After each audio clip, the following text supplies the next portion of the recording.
We are joined by student athletes from University of Houston. The Cougars are 30-4, the number 1 seed. They'll play in the late game tomorrow night against Longwood. Introduced from my left is Jamal Shead, LJ Cryer, and Juwan Roberts. When you have a question for those guys, just start with your name and affiliation. Raise your hand. We'll get a mic to you, starting right here. Choose 5 here in Memphis. Jamal, welcome back to Memphis. Obviously, last time you were in this building, I assume last time you were in this building, pretty good memory for you. Just kind of what do you remember from that day? Is that kind of moment that gives you a little extra pep in your step when you arrive here? It was a moment that was really awesome for our team last year. But, you know, really not trying to look back on that, trying to just focus on tomorrow night. Go ahead. J1, I know you got banged up in the Big 12 tournament with the shin. Just curious how you're feeling and if you expect to play tomorrow. Oh, definitely. I'm not planning on missing any games. Getting ready for the game at 8 o'clock. Over here to our far right, guys. Jason Bristol from KHOU in Houston. This is for any and all of you. The fact that, well, aside from LJ, I guess, the fact that you guys have played in this building before with the sight lines and the depth of the baskets, does that matter at all? Yeah, of course it matters. You know, you're not going into new territory. You're going to somewhere you've been before, and you're going to a place where you've actually been able to win before. So it's good that we're going to a familiar environment. Juwan? Yeah, same thing. Been there before, especially being an American. Been there a couple of times, but I don't see it as anything different. You know, I just see it as, you know, another opponent that we haven't played against. You know, and just going into the game with the right game plan and just trying to execute. This is for whoever wants to take it. Obviously, the Big 12 tournament didn't end how you guys wanted. What have the conversations been like over the last couple of days just about recentering and getting back on track with what you're here to accomplish? LJ? You got it? Yeah. My bad. We just been trying to clean some stuff up and we just started looking forward. We didn't really look back on that game because there's nothing we could do about that. We're trying to get to the last game, so we had some practices, some tough practices, and we're looking forward to getting out there tomorrow. To our right. This one is for Juwan. Kelvin shared with us that I think Jacob McFarland mentioned that you were his favorite player based on past NCAA tournaments. He said something to you, and Kelvin was behind you. And is that accurate? Yeah. Okay. I was curious how you felt about that, and is it a role that you embrace being one of the older guys on the team? Yeah, definitely. I would say, you know, when I first got to UH in 2019, it was guys that I look up to. You know, Dejan Giroux, Justin Gorham, Fabian White, Chris Harris, those guys that was before me. And, you know, my first year, I just wanted to, you know, do a lot of research, you know, watch a lot of film, and try to be like one of those guys. And then, you know, 5 years forward, now I'm one of those guys. Now I have a freshman coming in that was in my shoes. You know, so just try to play that, you know, big brother role. And just try to lead by example and just let them know, you know, how hard it is to win a game. You know, how, you know, just being on the college team, you know, you build a lot of memories. You know, you get closer. You know, you go through adversity, you go through injuries, you go through everything. And just trying to just lead by example. Not even just Jacob. You know, I try to find ways to even help Maul, even LJ. You know, they've been at a winning program before too, so just main focus is just leading by example and just showing them the ropes and just keep trying to help them every step of the way.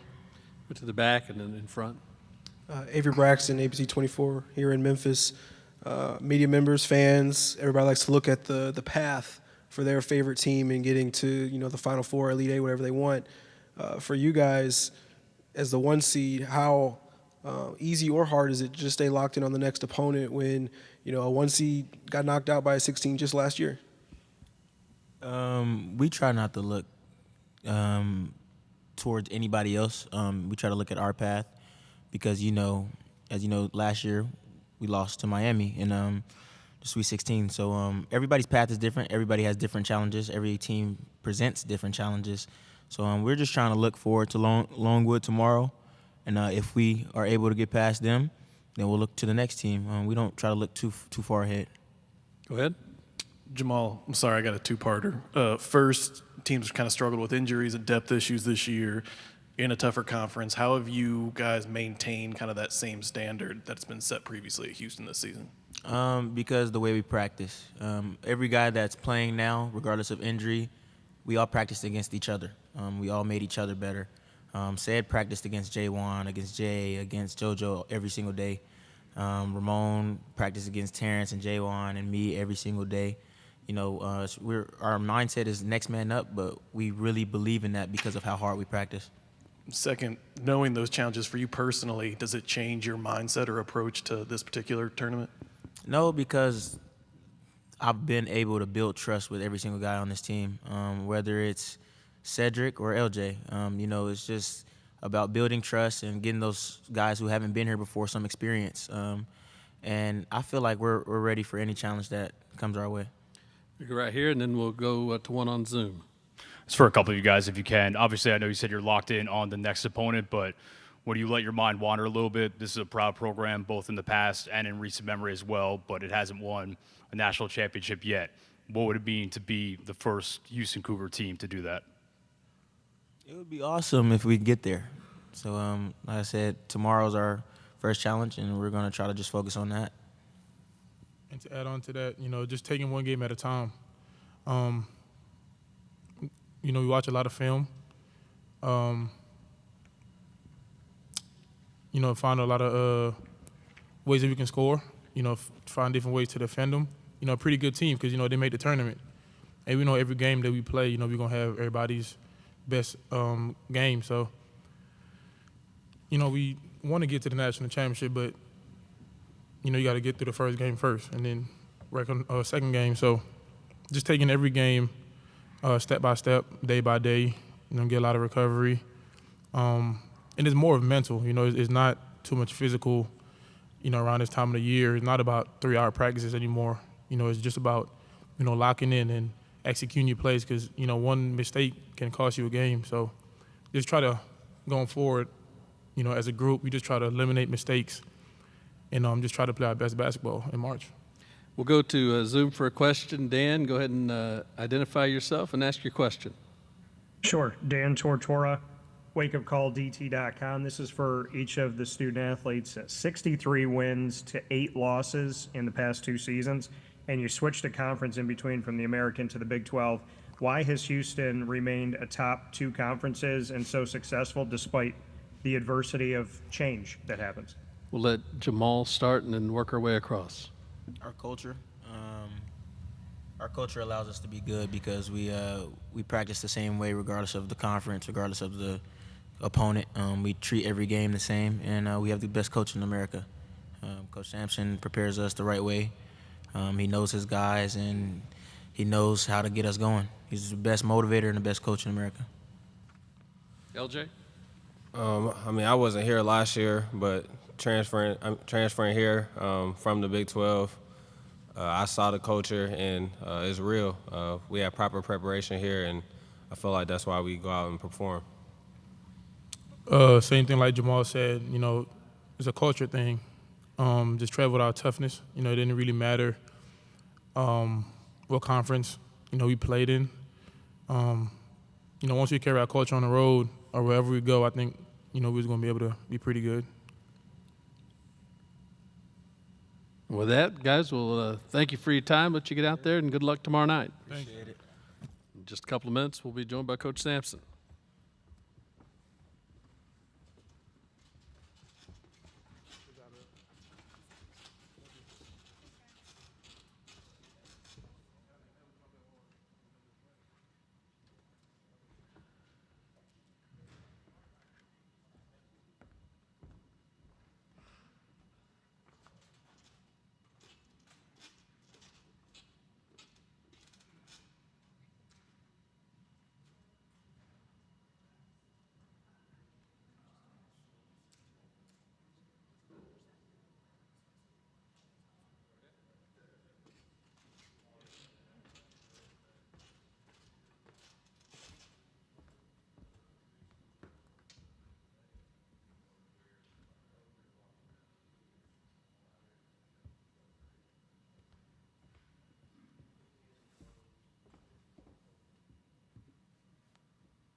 as we'll get the first couple queued up with mics.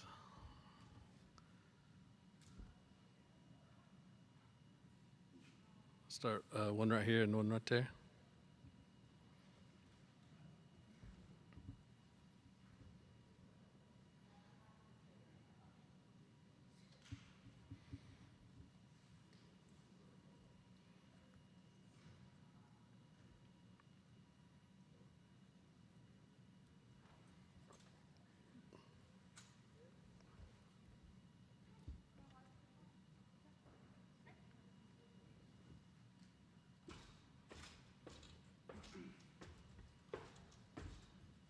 Hello, Coach.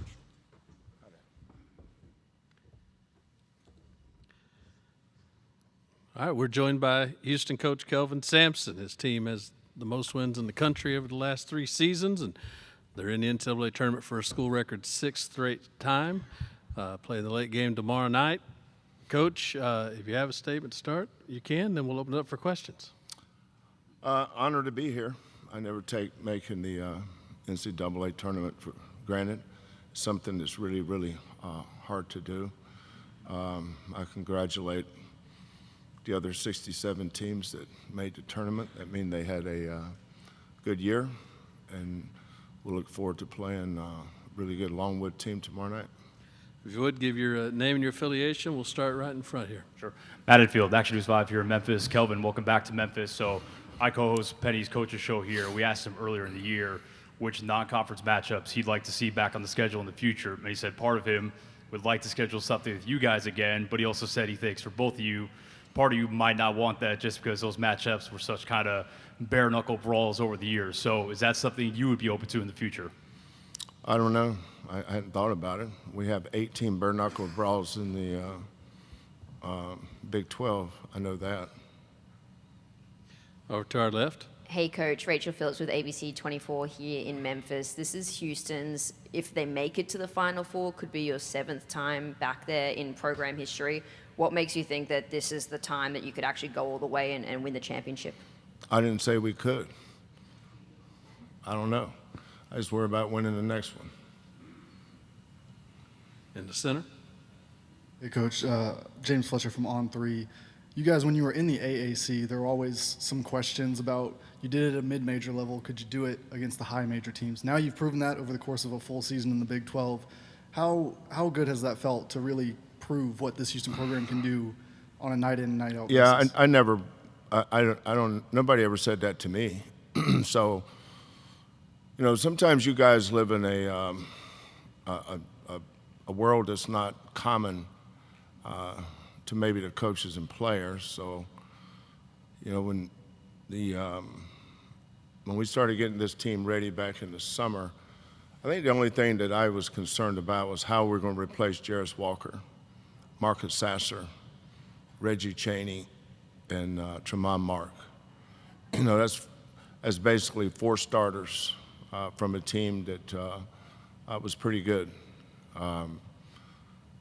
So, you know, people have, you know, whatever it is you think about, and you ask us about it, and you know, a lot of times it's like him asking me about playing a schedule. I don't know. I mean, obviously he's put a lot of thought into it, but I've put 0 thought into it. I have no idea about the schedule for next year. I wouldn't even know how to start to answer that.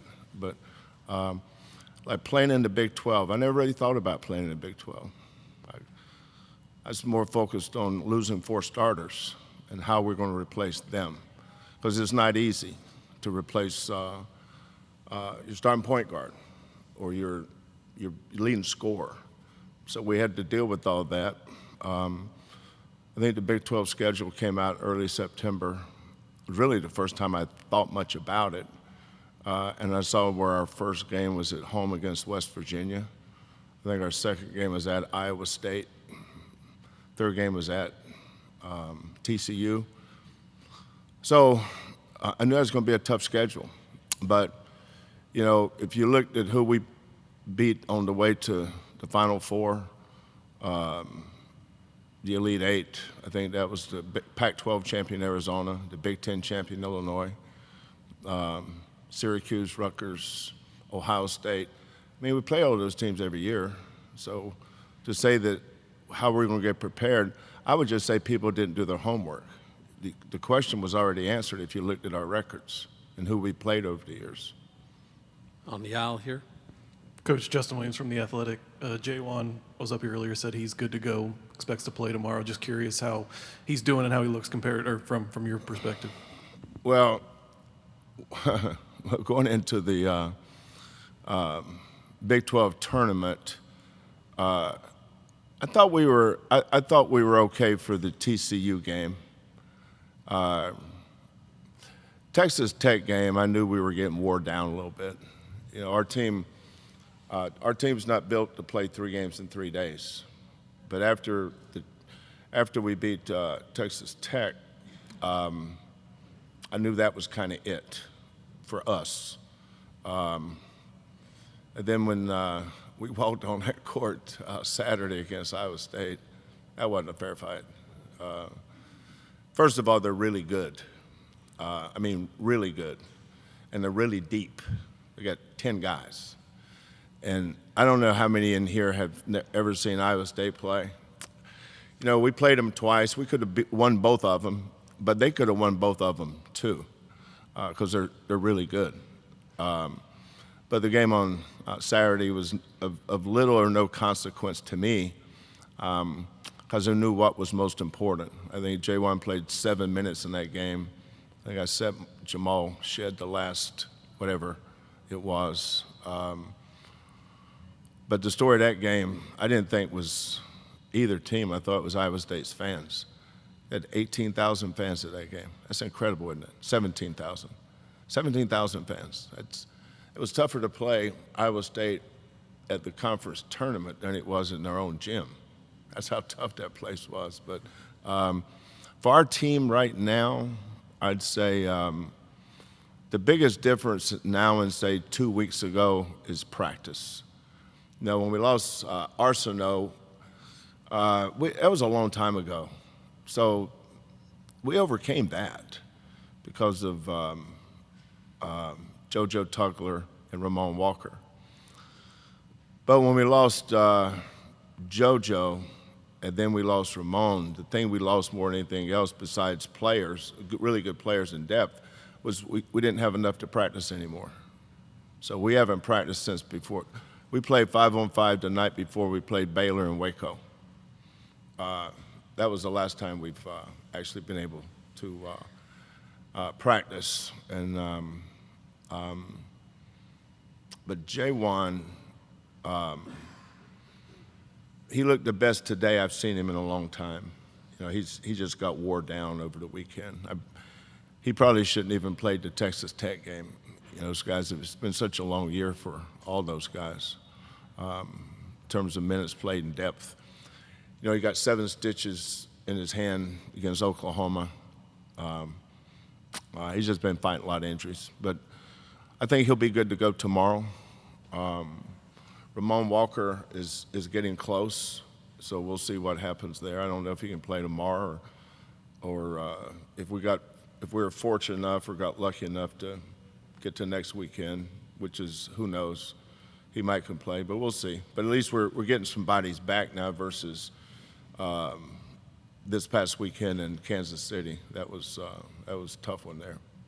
Over to our right. Jerome Solomon from the Houston Chronicle. Kelvin, how familiar are you with Griff Aldrich at Longwood, the coach? And you know, he came up and introduced himself to me last summer on the road. I can't remember where it was, but he told me it's from Houston. And I just remember having a really, really nice conversation with a really, really nice man. And then I heard about his story, been an attorney, chased his dream of coaching. It's kind of neat, kind of courageous. A lot of guys won't do that, but, you know, hats off to him for doing it. Still here? yeah, that's what I wanted to get into a little bit. When you look at coaches, you know it's your players against the players, but you've been in the business a long time. You kind of coach against coaches as well, too.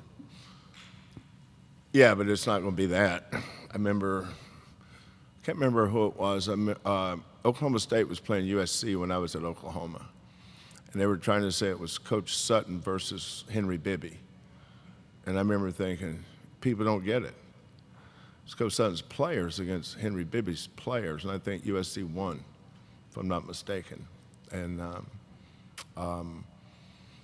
you know, if you won a championship this year, you're a really good coach. You got to be good to make this tournament. So, and there's a lot of great coaches that did not make the tournament, you know, for whatever reason, just because all the best coaches in the country aren't in this tournament. There's some of the best stories aren't even being told this year because of injuries and things didn't go their way for whatever reason. So that's why I respect coaches so much. But Griff is watching his team play. And that's a great story, and they're good. They're well coached. You can tell he knows what he's doing. He's got a very well coached team. We'll wrap it up right in front here, Coach. You guys are a 1 seed, obviously, for the second straight year. You just mentioned all those great players you lost from last year's team. Besides that, is there anything that really stands out that is fundamentally really different about this squad compared to last year's team? Define fundamentally. Your philosophy? No, it was my philosophy. It means I'm here. Philosophy hasn't changed much.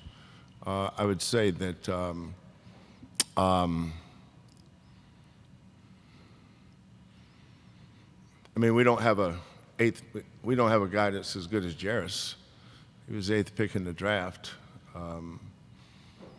But you know, last year's team was dragging too. You know, we had a lot of injuries at the end of last year. I remember Marcus.